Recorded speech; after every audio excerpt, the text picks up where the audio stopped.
Si vous épargnez en vue des études postsecondaires d'un enfant, le régime enregistré d'épargne-études ou REEE est un excellent choix.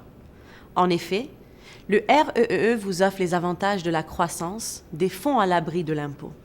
De plus, le gouvernement du Canada contribue automatiquement à tous les régimes enregistrés d'épargne-études admissibles, jusqu'à que l'enfant atteigne l'âge de 17 ans. Mais saviez-vous qu'il existe plusieurs types de REEE? Comprendre le fonctionnement de chacun de ces épargne-études vous aidera à choisir le meilleur régime pour vous et votre famille et à optimiser le potentiel de vos épargnes.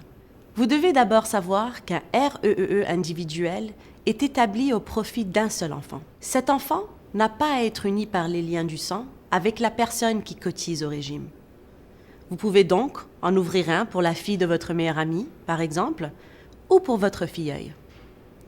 Il existe aussi l'épargne-études familiale, qui fonctionne un peu différemment.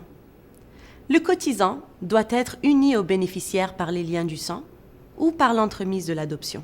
Cela comprend les enfants, les petits-enfants, les frères et sœurs, n'ayant pas atteint l'âge de 21 ans. Le principal avantage d'un REEE familial est sa plus grande souplesse. Si un des enfants décide de ne pas aller au cégep ou à l'université, les fonds dans le régime peuvent être utilisés au profit d'un autre enfant ou de plusieurs autres enfants. Si vous ouvrez un régime pour vos propres enfants, alors un régime familial est certainement un bon choix.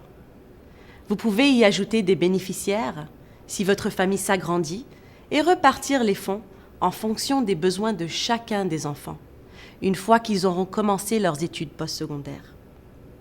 Vous avez des options et les connaître peut vous aider à prendre la bonne décision en fonction de votre famille et de ses besoins futurs. Si vous aimeriez parler à un représentant de vos options en matière de régime enregistré d'épargne-études, n'hésitez pas à nous appeler ou à visiter votre succursale RBC Banque Royale.